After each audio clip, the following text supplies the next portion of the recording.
Hello guys, today current affair में आप सभी का स्वागत है। तो ये करंट अफेयर स्पेशली मेंस के लिए है। यूपी पीसीएस मेंस जो 2023 में होने वाला है। तो जो लोग मेंस की तैयारी कर रहे हैं उनके लिए ये करंट अफेयर है। सुबह में मैंने करंट अफेयर अपलोड कर दिया है जो कि 16 तारीख का था। वो भी पीसीएस के लिए था, आईएएस के लिए भी था, लेकिन वो वन लाइनर था। तो वन लाइनर के अलावा हम मेंस का जो आर्टिकल्स आता है द हिंदू का या फिर आता है दैनिक जागरण जनसत्ता, तो सभी का हमने आर्टिकल कवर किया है। तो आप लोग इसमें आराम से तैयारी अपना कर सकते हैं और नोट्स भी बना सकते हैं। तो चलिए पहला पॉइंट देखते हैं कि पहला विषय है जो चर्चा में था वो क्या था। G20 जो बाली में हो रहा है, इंडोनेशिया के बाली में शिखर सम्मेलन, उसमें आज पे जो चर्चा हुई थी वो थी खाद्य और खाद पर। इस पे एक आर्टिकल था खाद्य संकट और खाद पे। तो वर्तमान समय में खाद की किल्लत बहुत हो रही है जिससे किसानों को असुविधा हो रही है, और किसानों को असुविधा होगी तो खाद्यान्न में भी असुविधा होगी और महंगाई बढ़ेगी, जिससे गरीबों को बहुत ही प्रॉब्लम होगा। तो ये आपका जो आर्टिकल था इससे आपको लिंक करना है। तो खाद क्यों प्रॉब्लम हो रही है, खाद में क्यों प्रॉब्लम हो रही है और खाद्यान्न में संकट क्यों हो रही है, क्योंकि वर्तमान में रूस और यूक्रेन का युद्ध चल रहा है। तो रूस और यूक्रेन का युद्ध चल रहा है जिसमें आपको पता होगा कि यूक्रेन जो है वो प्रमुख गेहूं उत्पादक देश माना जाता है यूरोप में। तो वहाँ से सप्लाई चेन में गिरावट आई है, लगभग 40% उत्पादन कम हो गया है। कहाँ का? यूक्रेन का, जिससे गेहूं की कमी हो गई है। तो खाद्यान्न में संकट हो रहा है, साथ साथ खाद्य सप्लाई में भी प्रॉब्लम आ रहा है, जिससे खाद्य संकट में भी एक प्रॉब्लम होगा। तो ये आज का मुख्य चर्चा था जिसमें मोदी जी ने चर्चा किया था। तो आप आर्टिकल पढ़ सकते हैं जाकर। अब आपको लिखना क्या है, इस पे आपको मेंस में क्वेश्चन आ सकता है। खाद्यान्न पे संकट क्या है, खाद्य प्रसंस्करण वो आपका सिलेबस में है। तो इन सब चीज़ों पे आप लोग आर्टिकल लिख सकते हैं। नेक्स्ट है मिशन लाइफ के बारे में एक आर्टिकल था। मिशन लाइफ लॉन्च किया गया था मोदी जी के द्वारा गुजरात से, गुजरात के केवड़िया से मिशन लाइफ। अब ये क्या था, तो मिशन लाइफ का आगाज़ ही कर रखा था मोदी जी ने। COP26 जो ग्लासगो में हुआ था उसी समय कहा था मिशन लाइफ के बारे में जोड़ने को सभी को।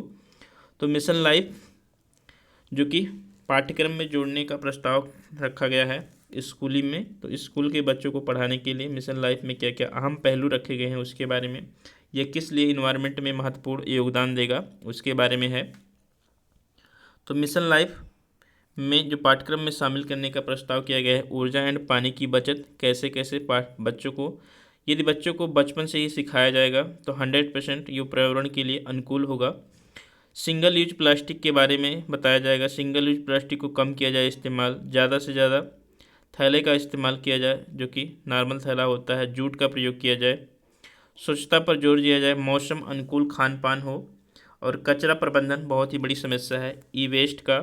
तो कचरा प्रबंधन, साथ साथ अंतरिक्ष वेस्ट में भी आजकल बहुत चर्चा में है, और ई वेस्ट का कम किया जाए, कचरा प्रबंधन किया जाए। इन सब विषयों को जोड़ने का प्रस्ताव रखा गया है पाठ्यक्रम में मिशन लाइफ के तहत। तो ये बात आपको याद रखनी है आप लोगों को। इसमें आर्टिकल था, साथ में बचपन से यदि बच्चों के दिमाग में ये सभी चीज़ें डाली जाएंगी कि आपको सिंगल यूज की प्लास्टिक को कम करना है, ई वेस्ट को कम करना है, ज़्यादा गुणवत्तापूर्ण चीज़ें को यूज करना है ताकि ज़्यादा समय तक चल सके। तो इसके लिए पाठ्यक्रम में जोड़ना अति आवश्यक है, क्योंकि बचपन में जो बच्चों के मन में डाल दिया जाएगा वही उनके मन में हमेशा के लिए हो जाता है। तो बचपन में जो ही चीज़ सिखाई जाती हैं बच्चे वही सीखते हैं। ये इथिक्स का पार्ट है कि बचपन में बच्चों को क्या सिखाया जाए। तो आप लोग इथिक्स भी पढ़ सकते हैं। नेक्स्ट जो इम्पॉर्टेंट है वो जनसंख्या है। तो जनसंख्या बहुत ही इम्पॉर्टेंट आर्टिकल है। तो जनसंख्या से आपको ईपीपीसीएस में जीएस पेपर 1 में जनसंख्या की समस्याएं, भारत में महिलाओं की भूमिका, स्वयं सहायता समूह, तो ये सब सिलेबस में है जीएस पेपर 1 में भारतीय समाज के। तो जनसंख्या की चुनौतियां क्या क्या हैं इसके बारे में आप लोगों को पढ़ना है।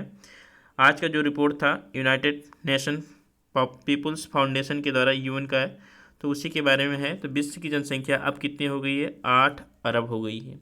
इससे पहले 12 साल पहले, लगभग 12 साल पहले 2010 के आसपास कितनी थी, 7 अरब थी। तो यूनाइटेड नेशन पॉपुलेशन फंड ने रिपोर्ट निकाला है जिसमें कह रहा है कि 12 साल पहले 100 करोड़, तो 12 साल पहले 8 नहीं 7 अरब था, अब वर्तमान में 100 करोड़ बढ़ गया है 12 साल में। जिसमें सबसे बड़ी बात क्या है कि भारत का योगदान सबसे ज़्यादा है, क्योंकि भारत का योगदान है 17.7 करोड़, लगभग 20% के आसपास देखा जाए। तो 20% योगदान सिर्फ भारत का अकेले जिम्मेदार है इसके लिए 100 करोड़ की जनसंख्या में।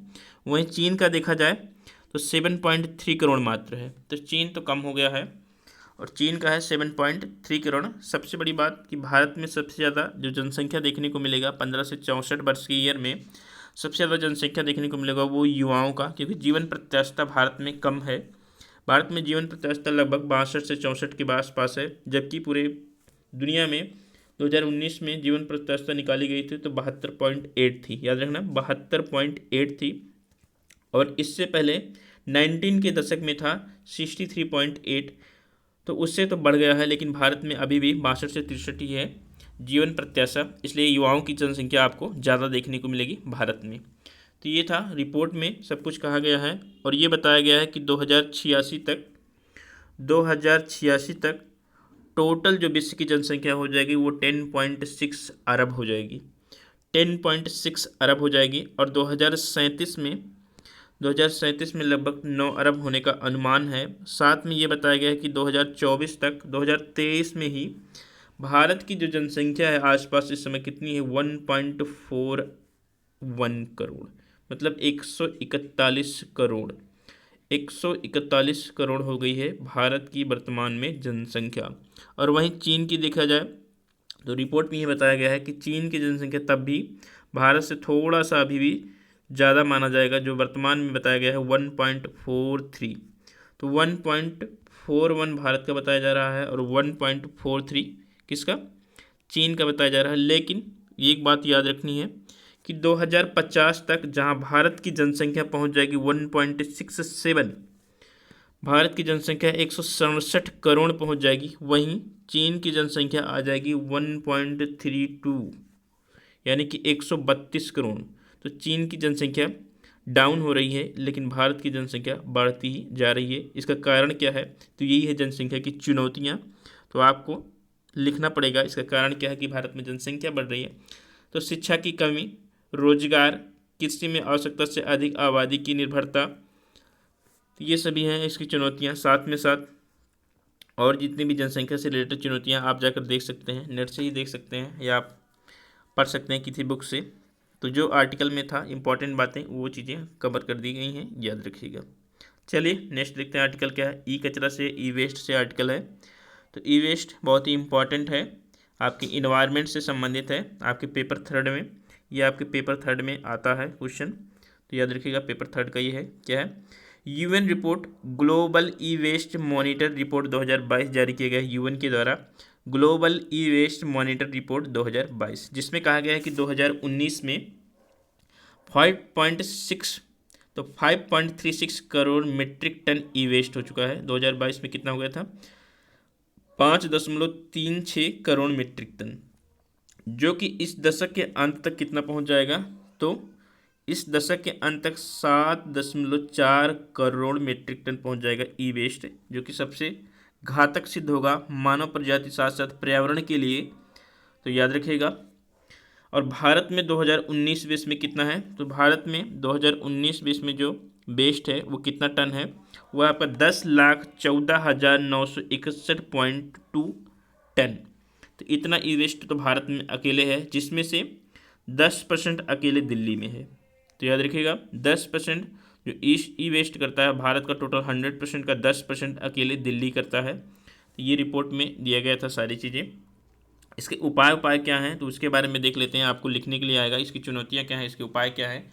तो उपाय में सबसे ज़्यादा जो बेस्ट है वो क्या है, टिकाऊ उत्पादन होना चाहिए, उच्च गुणवत्ता होनी चाहिए, उसकी जो क्षमता है वो ज़्यादा होनी चाहिए, ना कि कोई भी चीज़ हो आप लोग यूज करिए, एक दिन यूज करिए दूसरे दिन वो ख़राब हो जाए तो आप फेंक देंगे, वो हो जाएगा ई वेस्ट। तो जो छोटी छोटी चीज़ें होती हैं उनकी टिकाऊ होना चाहिए, उसकी उत्पादकता ज़्यादा होनी चाहिए, उसकी गुणवत्ता बेस्ट होनी चाहिए। लोगों को वस्तुओं के इस्तेमाल के प्रति संवेदनशील बनना चाहिए। लोग वस्तुओं को यूज करते हैं तो इसी बात फेंक देते हैं, उसकी रिसाइकलिंग नहीं करते हैं, रीमैन्युफैक्चरिंग नहीं करवाते हैं। ज़्यादा पैसा होने की वजह से भी क्या होता है, मैन्युफैक्चरिंग नहीं करते हैं, चलिए दूसरा ले लेते हैं, इसको फेंकिए। तो रिसाइकलिंग बहुत ज़रूरी है, रीमैन्युफैक्चरिंग बहुत ज़रूरी है। तो ये सभी उपाय हैं। साथ साथ भारत अभियान भी चला रहे हैं, बहुत सारे अभियान हैं, बहुत सारे आपके अधिनियम हैं, जैसे ई वेस्ट प्रबंधन अधिनियम, ई वेस्ट अधिनियम 2016, ई वेस्ट प्रबंधन अधिनियम 2022 में कुछ परिवर्तन किए गए हैं, तो उसको आप देख लीजिएगा। साथ साथ अभियान, स्वच्छता अभियान, स्मार्ट सिटी अभियान, डिजिटल इंडिया, तभी इसके अलग अलग हैं, IoT है, AI है, इंटेलिजेंस है। तो ये सभी चीज़ें आपको ई वेस्ट में के उपाय में लिखनी है। साथ साथ ई वेस्ट प्रबंधन अधिनियम 2022 स्पेशली भी पूछा जा सकता है, तो याद रखिएगा इसको। इसमें बहुत सारी सुविधाएं की गई हैं। साथ साथ प्रोड्यूसर रिस्पॉन्सिबिलिटी ऑर्गेनाइजेशन नियुक्त भी करने का इसमें प्रावधान किया गया है कि आप भी रिस्पॉन्सिबल होंगे, प्रोडक्ट को अंत तक आपको ही कलेक्ट करना है। तो इसके लिए यहाँ पर नियम थोड़ा बनाया गया है, प्रोड्यूसर रिस्पॉन्सिबिलिटी ऑर्गेनाइजेशन। तो ये क्वेश्चन प्री में पूछा जा सकता है कि प्रोड्यूसर रिस्पॉन्सिबिलिटी ऑर्गेनाइजेशन किससे संबंधित है, तो ई वेस्ट प्रबंधन अधिनियम 2022 में ये प्रावधान किया गया है। और ये प्रावधान पहले से ही चले आ रहे हैं। कौन कौन से देशों में, तो स्विट्जरलैंड है, जर्मनी है, ऑस्ट्रिया है, नीदरलैंड, तो ये सभी यूरोप के देश हैं। तो यूरोप ई वेस्ट में अच्छा प्रबंधन कर रखा है। साथ में स्कैंडिनेवियन देश जो हैं वो PRO यानी कि प्रोड्यूसर रिस्पॉन्सिबिलिटी ऑर्गेनाइजेशन सर्वोच्चतम मानते हैं और इसके लिए वो लोग पूरा का पूरा प्रतिबद्ध हैं। तो भारत में भी ऐसा ही प्रावधान किया गया ताकि ई वेस्ट को कम किया जा सके। साथ ही साथ और कौन कौन से उपाय हो सकते हैं, तो एनवायरनमेंट, सोशल एंड कॉर्पोरेट, तो environment, social and corporate governance reporting अनिवार्य कर दिया जाए। तो गवर्नेंस भी एक आपका टॉपिक है जो कि पेपर सेकेंड में आता है, गवर्नेंस, तो आपको पढ़ना अनिवार्य है गवर्नेंस भी। साथ में राष्ट्रीय शिक्षा नीति 2022 के पाठ्यक्रम में जोड़ा जाए, बच्चों को शिक्षित किया जाए कि कैसे आपको यूज करना है, जो आपके ई वेस्ट होते हैं उसको कैसे करना है, उसके बारे में जागरूकता बढ़ाई जाए, तो इससे भी थोड़ा सा ई वेस्ट कम होगा। साथ साथ इंटेलिजेंस का यूज किया जाए, IoT internet of things and cloud computing के अनुप्रयोग में सहायता किया जाए, इससे भी आपको ई वेस्ट में मदद मिलेगा। तो ये था आपका ई वेस्ट के बारे में। अब देखते हैं भूजल संसाधन के बारे में, कुछ आर्टिकल है उसके बारे में देख लेते हैं, इंपॉर्टेंट है। तो भूजल संसाधन के बारे में 100% क्वेश्चन हर साल आता है। प्री में तो बहुत ही बार आया है, प्री में आपकी अगली बार भी आया था, 2022 में ही प्री में पूछा गया था कि किसमें ताज़े पानी की मात्रा, किसमें नदियों में, झीलों में आपको पूछा गया था। हिमनदों में सबसे ज़्यादा पानी ताजे की कितनी संख्या में ज़्यादा है, किसमें कितना है, इसके बारे में पूछा गया था। मात्रा के बारे में पूछा गया था, तो आपको पता होना चाहिए, वो आप जाकर देख सकते हैं स्ट्रेटेजी में। भूजल संसाधन के बारे में केंद्रीय जल शक्ति मंत्रालय का एक रिपोर्ट है, गतिशील भूजल संसाधन आकलन रिपोर्ट। तो ये बताया गया है आकलन रिपोर्ट 2020, 2022, 21 में क्या हुआ था, तो उसके बारे में टोटल आर्टिकल है। तो देख लेते हैं क्या है रिपोर्ट में। तो 2020 की तुलना में 2022 में देश में भूगत जल के पुनर्भरण यानी कि रिचार्ज में 1.25 अरब घन मीटर की बढ़ोतरी की गई है। तो वृद्धि हुई है भूजल के पुनर्भरण में, तो ये एक अच्छा संकेत है, अच्छा माना जा सकता है ये। तो 2022 में 437 अरब घन मीटर रही है भूजल पुनर्भरण क्षमता, कितनी रही है, 437 अरब मीटर, जबकि निकासी कितनी हुई है, 239 अरब घन मीटर। तो ये आपकी पॉजिटिव में है, इसलिए ये अच्छा संकेत है, तो ध्यान में रखिएगा, इंपॉर्टेंट है। आप इतना पॉइंट लिख सकते हैं। भूजल संसाधन में यदि पूछा जाए तो आपको पॉइंट जरूर, थोड़ा सा आपको पॉइंट याद होना चाहिए, तभी आप अच्छे से कर सकते हैं। तो ये पिछले 18 वर्षों में सबसे कम भूजल निकासी है, ये भी एक इम्पॉर्टेंट है। पिछले 18 वर्षों में लगभग 2004 से देखा जाए तो ये सबसे कम जल निकासी है। अब भूजल इस्तेमाल कहाँ कहाँ पर होते हैं, कितना कितना कहाँ पर इस्तेमाल होता है, तो उसके बारे में देखते हैं। तो सबसे ज़्यादा जो भूजल इस्तेमाल किया जाता है वो कृषि में, क्योंकि कृषि में इसलिए इस्तेमाल किया जाता है क्योंकि भारत की कृषि जो है वो अधिकांशतः आपके मानसून पर निर्भर करती है। और मानसून में इस समय कितना है, तो इस समय मानसून जो है वो अनियमित हो चुका है। पर्यावरण के आप लोग प्रदूषण, ग्लोबल वार्मिंग देख सकते हैं, तो उसकी वजह से जो है इन्वायरमेंट में अनिश्चितता आ गई है, जिससे बारिश कभी होती है कभी नहीं होती है। तो इससे आपको भूजल, जो किसान होते हैं वो भूजल का ज़्यादा इस्तेमाल कर रहे हैं। तो 87% कृषि में ही यूज हो जाता है, पूरा 100% का 87 किसमें, कृषि में इस्तेमाल किया जाता है। शेष 13% में कुछ हैं जो 1 से 2 कुछ भी परसेंट आपके घरेलू में और औद्योगिक क्षेत्रों में भी यूज किए जाते हैं। तो मात्र 13% में ये दोनों आ जाते हैं और 87% में कृषि अकेले आ जाता है। तो ये बात भी आपको लिखनी पड़ेगी। साथ में चिंता के विषय कहाँ कहाँ पर ज़्यादा भूजल का दोहन हो रहा है उसके बारे में देखते हैं। तो आपके उत्तर भारत, साथ में दक्षिण भारत के कुछ ऐसे क्षेत्र हैं जहाँ पर भूजल का ज़्यादा ही दोहन होता है। वो है क्षेत्र, आपको क्षेत्र भी लिखना पड़ता है। मैपिंग आप बनाएंगे, इसका आप मैप बनाकर आराम से लिख सकते हैं, तो आपको ज़्यादा नंबर मिलने की संभावना होती है। पंजाब है, हरियाणा है, दिल्ली है, पश्चिमी उत्तर प्रदेश, राजस्थान, गुजरात, कर्नाटक, तमिलनाडु में भूजल पुनर्भरण और भूजल निकासी में असंतुलन बना हुआ है। तो यहाँ पर आप देख सकते हैं एक चिंता का विषय है, क्योंकि यहाँ पर जल निकासी ज़्यादा की जाती है, खेत की सिंचाई ज़्यादा की जाती है, ज़्यादातर हरियाणा और पंजाब में आपको देखने को मिलेगा। वर्षा में प्रतिरूप में परिवर्तन है, ग्लोबल वार्मिंग, ये सभी चिंताएं के विषय हैं। साथ में आप देखते हैं नेक्स्ट आर्टिकल क्या है, भारत रूस द्विपक्षीय व्यापार के बारे में बताया गया है, जो कि एक अच्छा है कि भारत रूस द्विपक्षीय व्यापार बहुत ही ज़्यादा बढ़ चुका है। इस समय कच्चे तेल की आपूर्ति भी इस समय रूस से ही की जा रही है भारत में। तो वर्तमान में भारत में 1822 करोड़ डॉलर का द्विपक्षीय व्यापार पहुंच चुका है भारत और रूस के बीच, जो कि 2020-21 में कितना था, तो 814 करोड़ अरब, तो 814 करोड़ डॉलर था। तो भारत अपने टोटल 100% यूज का 80% आयात करता है। तो ध्यान में रखना 80% विदेश से खरीदता है भारत, और जिसमें से अब वर्तमान में 20% का योगदान, यानी कि 1/4 का योगदान कितना, तो 1/4 का योगदान अकेले रूस कर रहा है इस समय वर्तमान में 2022 में। वर्ष 2022 में रूस भारत में व्यापार का जो साझेदारी था वो 25वें स्थान पे था। तो याद रखिएगा उस समय 25वें पर व्यापारिक साझेदारी था, लेकिन वर्तमान में 7वें पे पहुंच चुका है। कितनी बड़ी बात है। तो भारत और रूस के बीच में द्विपक्षीय व्यापार क्या है, भारत और रूस के बीच में संबंध क्या है, तो ये आपका IR से रिलेटेड है। ये क्वेश्चन पेपर 2 में आता है, तो आप लोगों को भारत और रूस के बारे में अच्छे से जानकारी ले लेनी है। तो चलिए मिलते हैं नेक्स्ट लेक्चर के साथ। एक और आर्टिकल था, उसको हम कल कवर करेंगे, जिसमें आपको जलवायु परिवर्तन प्रदर्शन सूचकांक जारी कर दिया गया है, जिसमें भारत की एक अच्छी स्थिति है।